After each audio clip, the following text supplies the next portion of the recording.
जहां सुमति है, कुछ लोगों के दिमाग में, बुद्धि में जहर घुला पड़ा है, कुछ लोगों के विवेक में बुराइयां घुसी पड़ी हैं। जहां कुमति है ना, जहां सुमति नहीं है, वहां झगड़े हैं, विवाद है और नाना प्रकार के संकट हैं।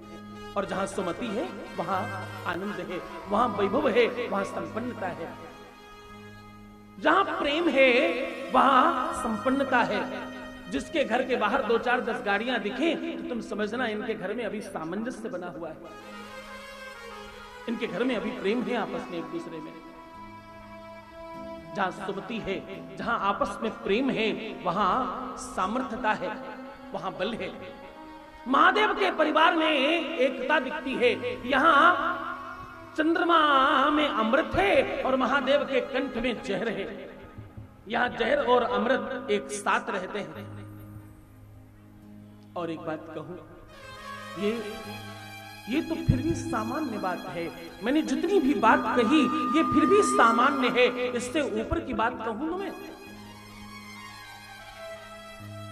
हर किसी को जाना है, हर किसी को ये शरीर छोड़ना है। हम लोग रोज के रोज किधर की ओर जा रहे हैं मालूम? हम अपनी मृत्यु की तरफ जा रहे हैं। हा?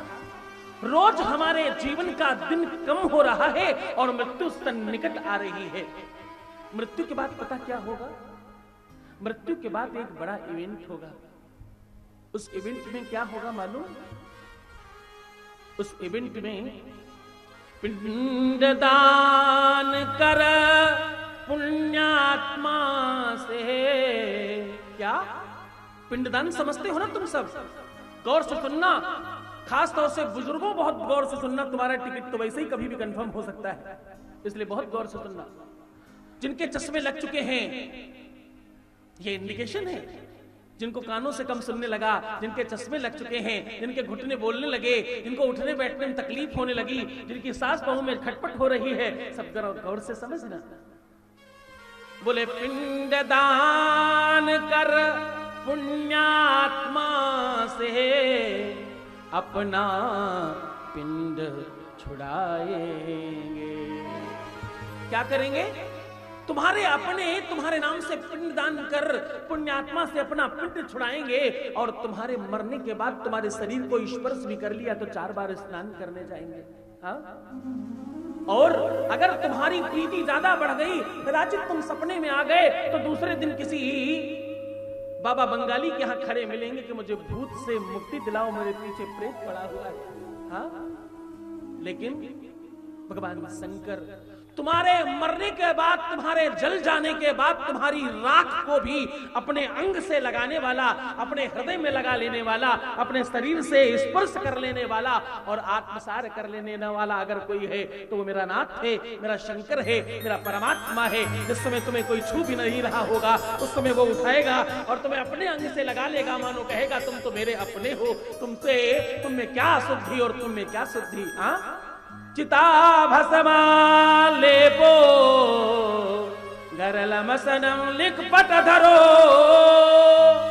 जटाधारी कंठे जगपति धारी सुरपति।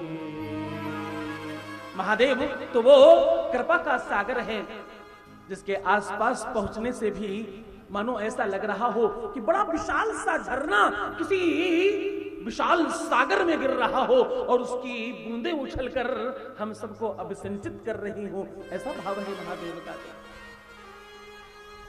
ये तुम्हारे जीवन में भी और तुम्हारे मृत्यु में भी हर तरफ तुम्हारे साथ है। ये तुम्हारे जीवन के हर दर्शन में तुम्हारे साथ है। ये है तो तुम हो ऐसा मानना। एक संत कहते शरीर के पूरे की पूरी आकृति में केवल और केवल शिवलिंग है, बाकी कुछ नहीं। तुम्हारा सर शिवलिंग के आकार का है, तुम्हारा हाथ शिवलिंग के आकार का है, तुम्हारा पेट शिवलिंग के आकार का है, तुम्हारे पूरे शरीर में सब शिवलिंग है। यानी मानो शिव ही स्वरूप है। शिवो हम शिवो हम शिवो हम शिवो हम शिव है और शिव हमारे है। हाँ? उन्हीं की गाथा तुम श्रवण करने जा रहे हो। तुम उसी कृपा निधान की, उस करुणा के सागर की गाथा सुनने जा रहे हो जिसमें प्रेम का अगाध सागर है। हाँ, तो अपना भाव बनाओ और महादेव के चरणों में प्रीति बढ़ाओ। तुम्हारा मन अगर उचाट हो रहा हो ना, तुम्हारा मन अगर थोड़ा अस्त व्यस्त हो रहा हो ना, अगर तुम्हारा मन यहां से वहां भाग रहा हो ना, तो तुम समझना तुम्हारे जीवन में बड़ा संकट है कोई, और वो संकट तुम्हें महादेव के चरणों से अनुराग करने से तुम्हें रोक रहा है। तुम्हारा काम कितना मालूम? तुम्हारा काम सिर्फ इतना सा है कि इन 7 दिनों में तुम अपने आप को सामर्थ्यवान बनाकर बैठे रहना और आसन से हिलना मत। पूरी की पूरी दुनिया तुम्हारे खिलाफ हो जाए, तुम बस ये 7 दिन तक शिव महापुराण में अपनी उपस्थिति दर्ज कराना। उसके बाद बाबा की जिम्मेदारी सारी की सारी, हाँ, बाकी सब महादेव करेंगे। तुम्हारा कुछ भी अपना काम नहीं रहेगा, सब महादेव करेंगे। उसके बाद आप तो बस अपना मन बांध कर रखो। मैं एक बात कहूं, जिन लोगों का मन एक जगह स्थिर नहीं रह पाता, जिन लोगों का मन उचाट होता है, और जिन लोगों को डिप्रेशन की प्रॉब्लम है, जिन लोगों का मन मस्तिष्क स्थिर नहीं रहता, और जिन लोगों को हमेशा नींद में समस्या होती है, या जिनकी आंखों में दर्द रहता है, जिनको आधा सर दर्द करता है, जिनको सर्वाइकल है, या गठिया बाई जिनको है, या हड्डियों से संबंधित कोई बड़ा विकार जिनको है, उन सबके लिए बता रहा हूं, श्री सोमनाथ ज्योतिर्लिंग को स्मरण करते हुए भगवान शंकर के ऊपर शहद चढ़ाइए और पीछे से जल डाल दीजिए। जल डाल देने के बाद भी महादेव पर कुछ शहद लगा रह जाएगा। उसी शहद को अपने हाथों से खींचकर किसी बर्तन में लेकर रख लेना। आपकी ये सारी की सारी व्याधि और सारा का सारा ये फसाद समाप्त हो जाएगा और महादेव की कृपा होगी तुम पर। चाहे वो मन का विकार हो, चाहे तन का विकार हो, और चाहे तुम्हारे धन का विकार हो, वो तत्काल समाप्त हो जाएगा।